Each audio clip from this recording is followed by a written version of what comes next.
Hello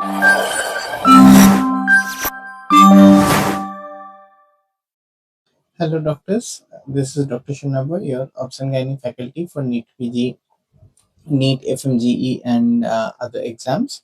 So today we are here with a very important topic. This is crux of basic baby unit and antenatal fetal monitoring. So let us discuss the cardiotocograph or CTG and non-stress test or NST. Both are very similar with subtle differences. So let's dive into the topic. So this is the type of machine that you generally see in your baby unit. So here you will find a LCD screen or a display basically. So where you can find all the graphs coming, all the numbers coming, and attached to this there will be all these attachments. These are all called probes. So let us understand what are the probes. So generally a CTG machine comes fitted with two ultrasound probes. So this is one ultrasound probe, this is the other ultrasound probe. Generally it comes with two probes because to facilitate monitoring in twin pregnancies, but sometimes one is used and the other one is kept away. So this, on the other hand, this may not be of this shape always. I'll show you the other shapes and how to identify in later slide. So this thing is the pressure transducer, and this one here is the movement tracker. So when we say cardiotocograph, we say two words. This one word is cardio, the other word is toco. Cardio is heart rate. Whose heart rate? The baby's heart rate. And toco means pressure. What pressure? That is uterine pressure or uterine contractions as we know it. And there is also this small probe which is baby movement tracker, which on when pressed will leave a mark that the baby has moved.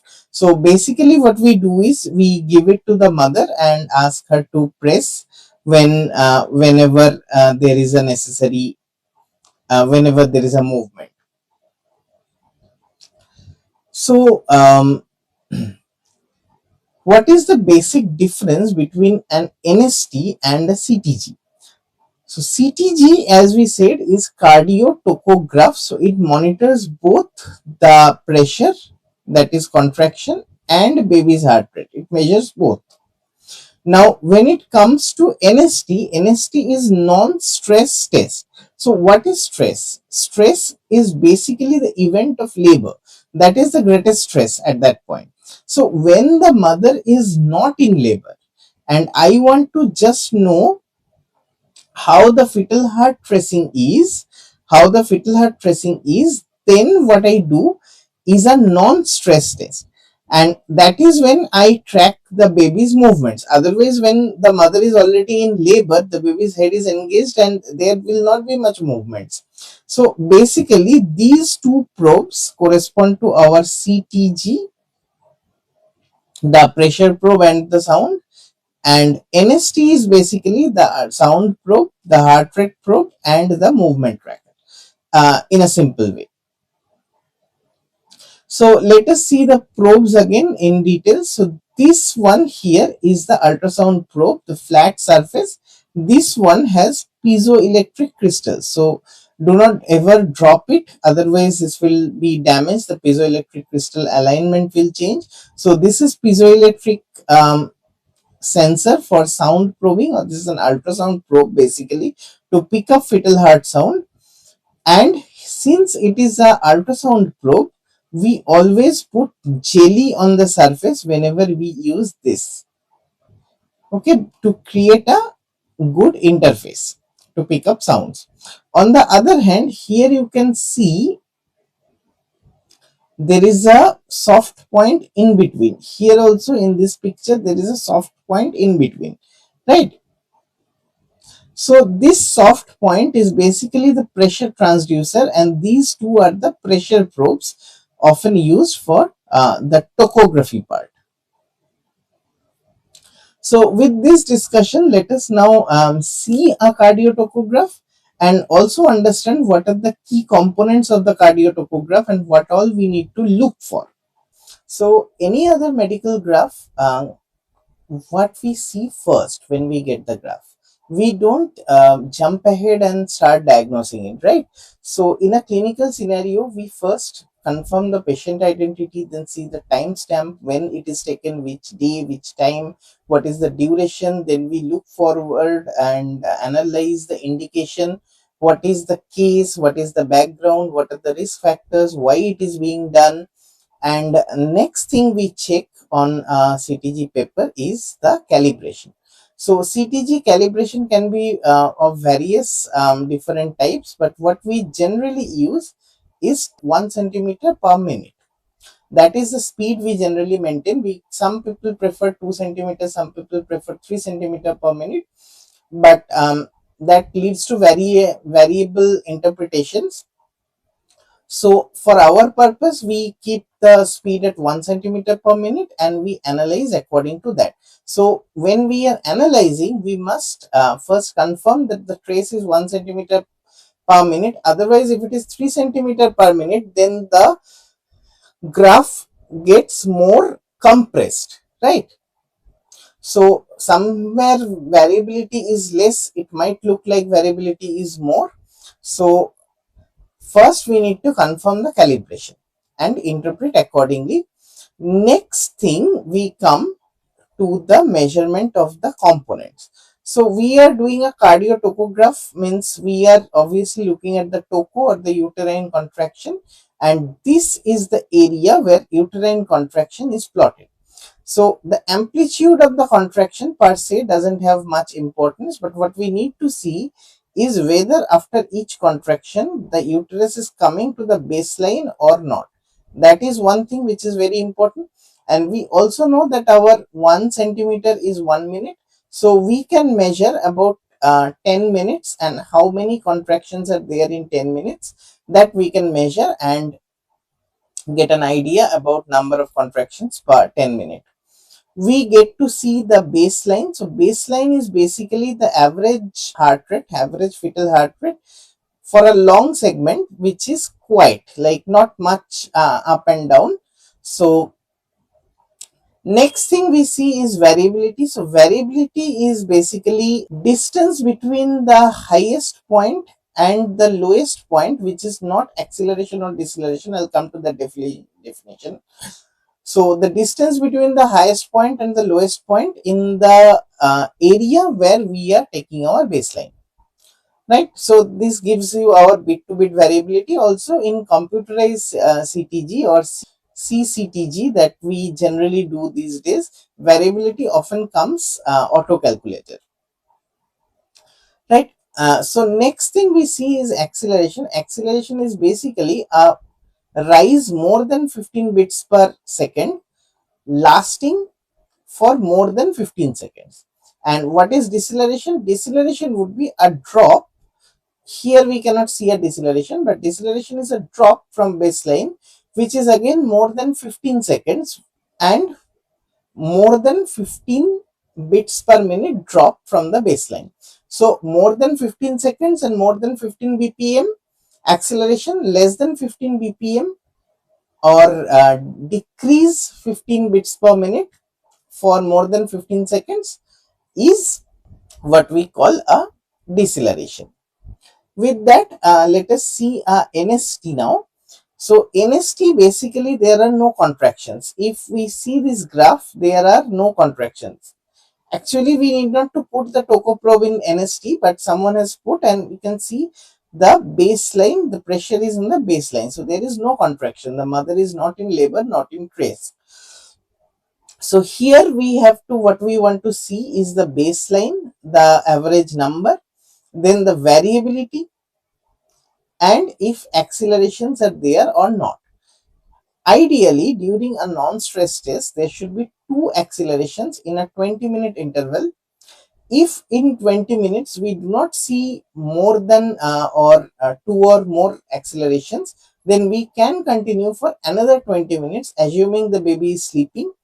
And if within that duration also we do not get 2 accelerations, then we can stimulate the baby by a device called a vibroacoustic stimulator. This might come as an image based question. So with that, if we can get eventually two accelerations, then we call the trace as reactive, which is also normal.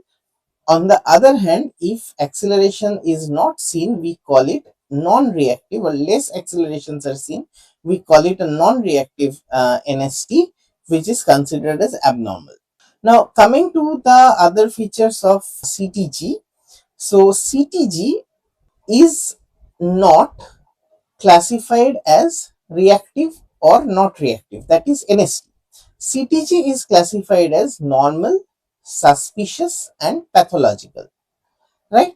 But individual features of CTG that we have just now discussed, contraction, baseline, variability, acceleration, and deceleration, of which acceleration is not of much use when it comes to CTG, because babies generally don't move. Generally, we don't get to see heart surges, and if they are not present in labor, like NST, it is all about acceleration. Acceleration is what we are looking for. But when in CTG, if accelerations are present, well and good. But if accelerations are not present, that doesn't mean anything. So we don't look for accelerations in CTG. So other parameters like contractions, deceleration, variability, baseline, all individual characteristics are classified in three color groups: white, amber, and red. White is the most normal and red is the most pathological. And at the end, we comment on the CTG, whether it is a normal CTG or abnormal CTG, that is suspicious, pathological, whatever it is. At the end, we classify the CTG, but individual characteristics we describe as white, amber, and red.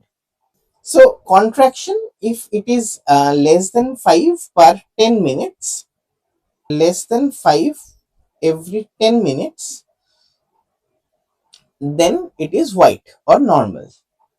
If it is 5 or more in 10 minutes, 5 or more in 10 minutes, then it becomes amber. Or if a single contraction is more than 2 minutes, it is also amber. There is no red when it comes to the contractions. So more than 5 per 10 minute is called tachysystole or uterine tachysystole, whereas a single contraction more than 2 minutes is known as a hypertonus. So it is either a tachysystole or a hypertonus, which is amber. Together with other fetal heart rate changes, this will be called hyperstimulation only when there are fetal heart rate compromise.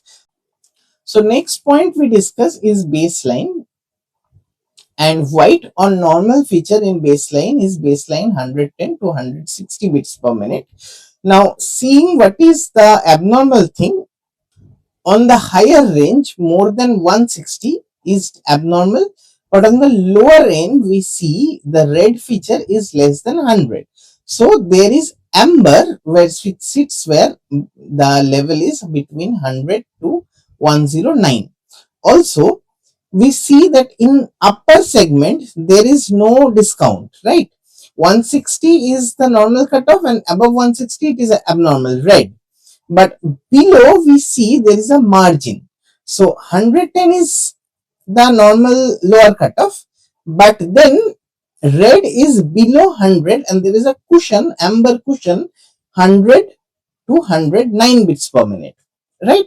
So tachycardia is more important. Anytime fetal tachycardia is very, very important.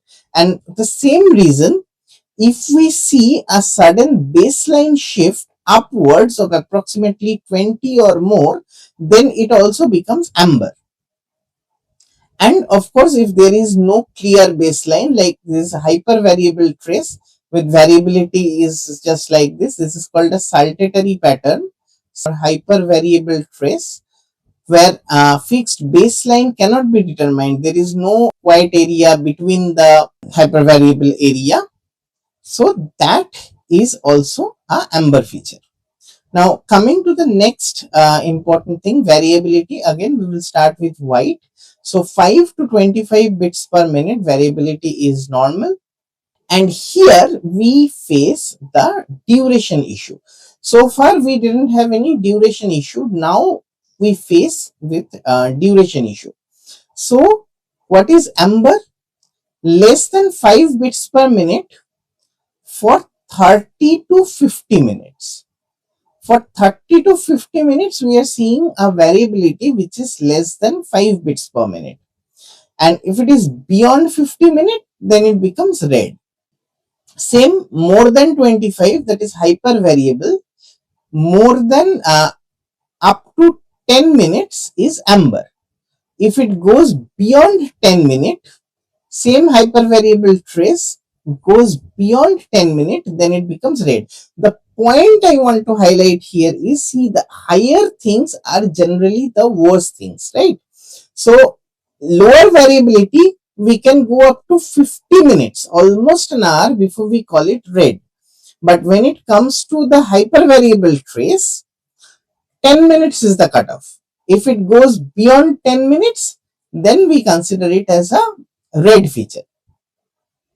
And also sinusoidal pattern is of course one of the most ominous patterns that we are going to see in a few slides later, as one of the most worst kind of variability we can encounter. So that is also red feature. So here in this CTG, we can see contractions. Contractions are not more, they are coming at a regular interval.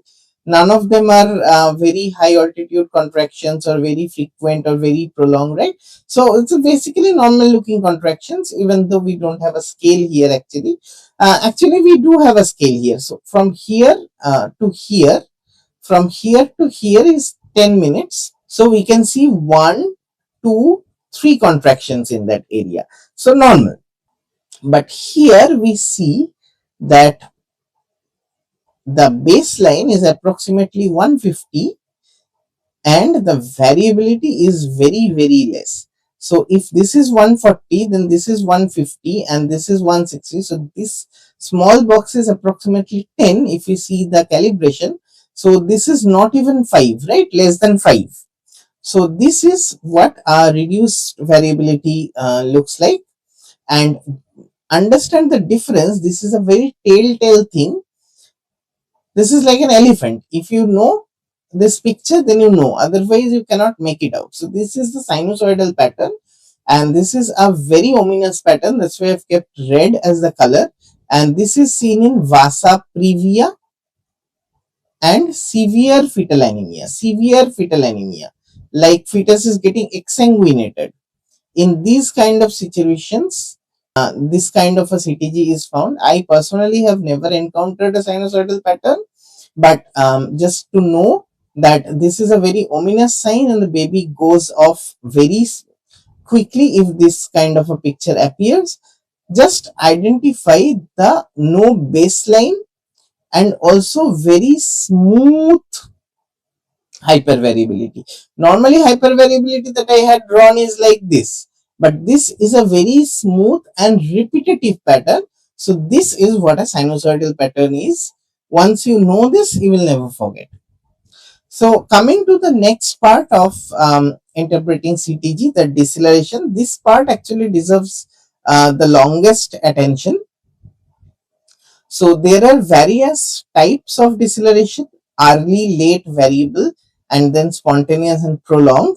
And this classification is based on the relationship of the deceleration with the contraction. So deceleration we know is a fall of 15 degree for more than 15 seconds.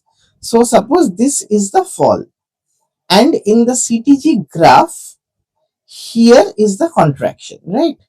Here is the contraction. So if the contraction and the deceleration, they come in the same line or kind of mirrors each other, then we call it an early deceleration. On the other hand, what is a late deceleration? On the other hand, a late deceleration would be something that comes after the contraction. So this is the contraction, here comes the late deceleration. And what is variable deceleration? Variable deceleration is something that has no relation basically with the contraction. So contractions are coming just in their own pattern and decelerations are coming in their own pattern. What is spontaneous deceleration? Spontaneous deceleration is when we see a deceleration on NST. So she is not in labor. There are no contractions. Still the fetus is having hypoxia or fetus is having distress. So this is obviously more dangerous than any of these three. And then there is prolonged deceleration where the fetal heart rate like crashes. It's an acute bradycardia and it picks up very late, like 2 minutes, 3 minutes. It has fallen, crashed to 60 and stayed there like 2 minutes, 3 minutes and never picked up or picked up very slowly. So this is a prolonged deceleration. So this is one of the very bad things, spontaneous and prolonged decelerations.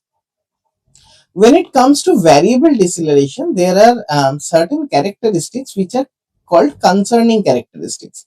So when a variable deceleration happens, it generally happens like this. Okay, it generally happens like this. This is the typically a variable deceleration. The older term in fact was typical variable deceleration. So first of all, there is variability maintained during the drop. Return to baseline is quick. And there is a pre-drop peak and a post-drop peak which are called shoulders. So shouldering. So if these things are not there, they are called concerning characteristics. So if it goes beyond 60 seconds, single contraction, reduced variability within the deceleration, slow return or failure to return the baseline, and loss of shouldering. So these four we have to remember are the concerning characteristics. So deceleration lasting for more than 60 seconds, reduced variability within the deceleration, very slow or no return to the baseline, and no shouldering. So these four are the concerning characteristics, and with that knowledge, now let us see what is white, amber and red of deceleration. So no deceleration is of course white. Early deceleration, if it is for a short span of time, it is not of that much serious concern and it can be ignored and observed because it is a part and parcel of normal progress of labor. And variable deceleration without the concerning features, right? So these three are white. Of course, no deceleration is the best, but we can also stay calm when there is an early deceleration or variable deceleration without any of the concerning four features, 1, 2, 3, 4, right? So now let us move to the amber. So repetitive variable deceleration. Now what is repetitive? If more than 50% of the contractions have variable, like number of contractions and number of decelerations. So 5 contraction, 3 deceleration, that is repetitive. So more than 50% contractions will correspond to a deceleration. That is called repetitive, right? So repetitive variable deceleration, here it was not repetitive and without concerning feature. Now repetitive variable deceleration with concerning feature less than half an hour. On the other hand, we see here repetitive variable deceleration with concerning features more than half an hour. So less than half an hour, more than half an hour. Repetitive variable deceleration with concerning features. Now non-repetitive variable deceleration with concerning features more than 30 minutes can be classified as amber. Okay. And if it is a late deceleration is the worst type of all three. So if it is a late deceleration and if it is repetitively happening for more than 30 minutes, it is red. If it is less than 30 minutes, late deceleration, repetitive, then it is amber.